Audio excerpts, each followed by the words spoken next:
Hello everybody and welcome back to another episode of Finding Freedom. In this video, we're going to talk about the question, do you think immigrants are dumb? Well, with everything happening in the news today and the way people perceive certain things, it's like their perspectives are kind of broken. I mean, think about it. People live in a house with either two people or one person, so on and so forth, as the sole provider, so on and so forth. But if you look up to people like Andrew Tate, or any other immigrants or something like that, they normally stay together. Now, why is this? Well, one key factor is, the currency conversion. If you bundle your money, just like an insurance policy, right? Everybody lives in the same house. They got their own rules, or not rules, but their own room, so on and so forth. You don't have to rely just on one source of income in order to accomplish the task of paying the bills. Two, the currency conversion rate, right? What happens when they go back to, let's say, Mexico or Japan or China or Germany or whatever the case, right? Well, the currency conversion rate is very interesting. See, $1 over here is like $20 over there. So if they're able to not only come over here for a short time, build your homes, your bridges, so on and so forth, right? And then go back and live like a king or queen, are they dumb for doing so? Probably not. If you educated yourself, you'd probably do the same, right?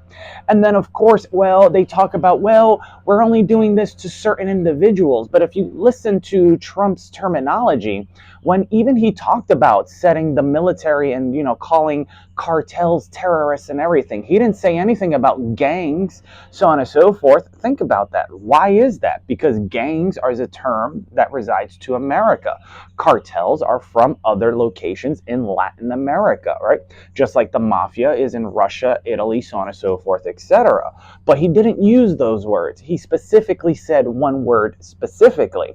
If you study marketing, which is the art form of, understanding a variety of things, but convincing people to purchase things, there's a section in there called copywriting, which means you have to understand vocabulary, definitions, and how those words are being used to convince somebody to do business with you.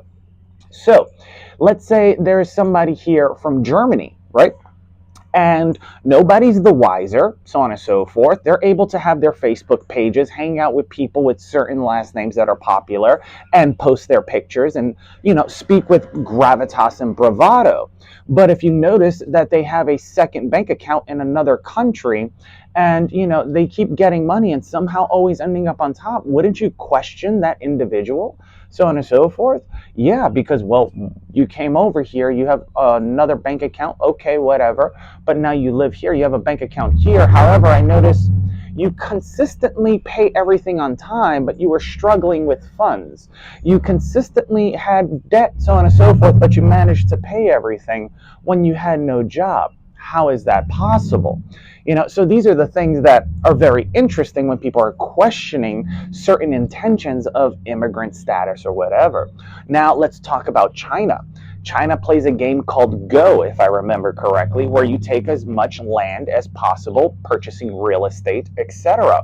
Well, what have they been doing in Latin America and in Africa and in the United States? They have been purchasing land, businesses, so on and so forth, to take control over as much mass or market share, as they say in business, as possible.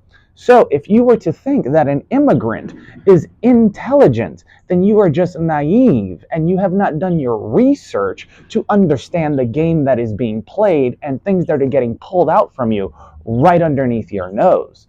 I mean, yes, they work for a lot less. Bill Ackman actually said, why get rid of the immigrants when it's cheap labor? Neglecting the fact that they stay maybe for a short period of time, do what they have to do and peace out, so on and so forth, right? It's the same thing as if somebody went to, let's say, Germany for help. They came over here and Germany, let's just say their reputation is not the greatest, decided to go against certain things. They didn't agree. And then they posted everything, and because they thought they had everything under control, remember, people only speak from a position of power when they think they have leverage, and leverage could be finances, people behind them, so on and so forth, etc.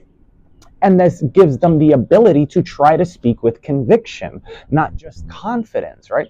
It's funny because people talk about the Bible, and in the Bible it says, well, during certain times that somebody will come with a book that would have names in it. Funny, Facebook has a lot of names on it that owns WhatsApp and Instagram, so on and so forth. So if you don't think that something enticed you into doing that, well, you got marketed to, you got convinced that it was a good thing, and you gave up your data and information for free, as well as every time you use the applications, it shows your location no matter what number you're using it from. Now, think about that for a second. If everybody was an immigrant, because we don't come from America, we created America, right?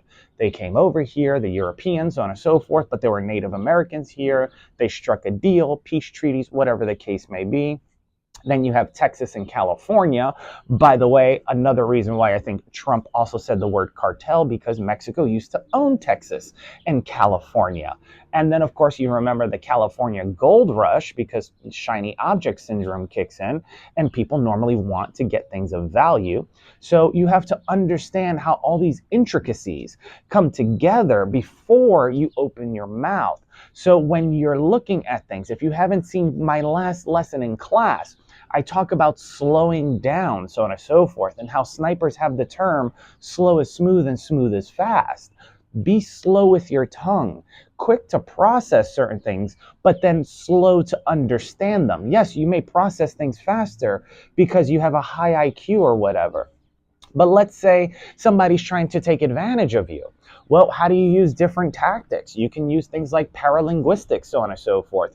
If you know that the person is now trying to play you for a fool or to hear your plan, they're going to try to control their emotions, i.e. be an actor or a bad actor and control their emotions, right?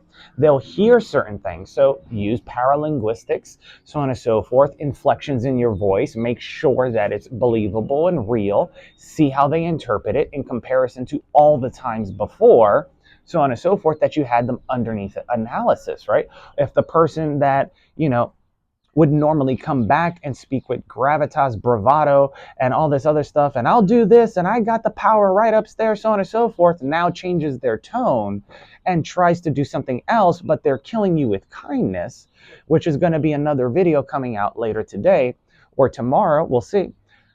You have to understand what are their true intentions, because think about it. You can kill them with kindness or kill them from within. And if they're already within, the game's already over. You're just playing along. So if you're in search of freedom, remember the currency conversion. Make what you got to make, so on and so forth. If you can get a remote job, etc., you don't need that much, maybe $50,000, $60,000. If you want to live a great lifestyle, about $80,000, $85,000 to $90,000. And you can live extremely well in other places, either in Europe, in Asia, in the Caribbean, in Latin America, which is amazing, or Brazil, or you could go to other places, so on and so forth. Now, go ahead and do your research before you respond to this video, because most people are very quick to be keyboard tough guys, but they don't do their research nor have the knowledge in order to back anything up that they're saying. So this is not a poke at you guys, but remember, Andrew Tate lived in Romania, is worth hundreds of millions of dollars. What's the currency conversion there? How much money did he actually make? And then, well, why was he leaving to come to the United States and back and forth and all the drama? Ask yourself those questions before anything else. Till next time, my friends, take care. Have a great day.